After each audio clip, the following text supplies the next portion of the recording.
Tang berita terkini Juni 2016 PT Mitra Adi Perkasa Peritel Waralaba akan menerbitkan surat utang untuk menopang lini usaha makanan dan minuman, Food and Beverages, F&B. 4 anak usahanya yang tergabung dalam satu induk usaha khusus bidang F&B tahun ini. Fetty Kwartati, sekretaris perusahaan MAP mengungkapkan, obligasi ini berjenis zero coupon bond dan akan diterbitkan dengan nilai RIP 1,08 triliun. Seluruh dana hasil penerbitan obligasi akan diserap oleh firma kapital asal Amerika Serikat, General Atlantic, dari dana yang diperoleh sebesar RIP 725 miliar diantaranya atau 67,13% akan dialokasikan untuk bisnis F&B, sedangkan sisanya sebesar RIP 355 miliar rencananya akan digunakan untuk membayar utang perusahaan. Menurut laporan keuangan perusahaan pada Maret 2016, utang jangka panjang dan jangka pendek perusahaan mencapai RIP 6,92 triliun, kini sedang menunggu penutupan di kuartal keempat. Antara September dan Oktober 2016, kami melakukan restrukturisasi ini karena kami ingin lini bisnis F&B tumbuh. Kalau tak gini ya tak akan tumbuh, ujar Fetty Rabu, 22/6, sebagai informasi.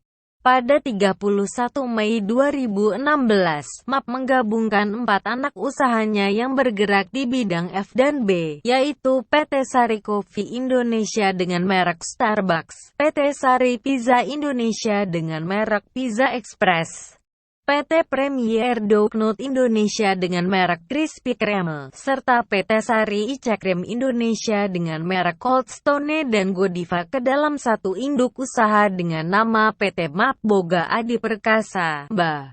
Saat ini, total ekuitas keempat perusahaan itu tercatat RIP 170 miliar dan dipastikan meningkat setelah adanya aksi korporasi ini. Di samping itu, upaya penguatan modal ini juga selaras dengan keinginan perusahaan untuk melepas saham BA ke lantai bursa 4 hingga 5 tahun mendatang. Susiana Latif, Direktur Keuangan MAP menambahkan, sebagai mitra investasi di dalam anak usaha barunya itu, General Atlantic rencananya akan diberikan saham sebesar 29,9% di dalam BA, dengan catatan sudah melakukan penawaran umum perdana, Initial Public Offering, IPO. Namun, ia tak menjelaskan lebih rinci ihwal jumlah dana yang akan diincar melalui IPO tersebut. Perseroan masih melihat nilai pasar pada saat pelaksanaan IPO mendatang. Dalam tahap pertama, General Atlantic tidak akan diberikan opsi saham. Kalau sudah IPO, kami akan exercise sahamnya seperti apa, tutur Susiana. Sementara itu, VP Sarma, Wakil Presiden Direktur MAP, meyakini General Atlantic adalah mitra yang tepat untuk mengantarkan anak usaha F&B melantai di bursa. Menurut dia, General Atlantic adalah firma yang berpengalaman dalam mengembangkan bisnis retail di seluruh dunia. Bisnis makanan dan minuman semakin berkembang, dan ekspansi lini bisnis ini ke depan sangat bergantung dengan IPO tersebut, imbuh dia. Pada tahun 2015 lalu, skema bisnis serupa telah dilakukan perusahaan dalam membuat anak usaha baru, yakni PT MAP Aktif Adi Perkasa, MA. Perusahaan ini fokus pada retail alat olahraga dan produk anak-anak. Jika tidak ada aral melintang, perusahaan ini direncanakan IPO beberapa tahun mendatang.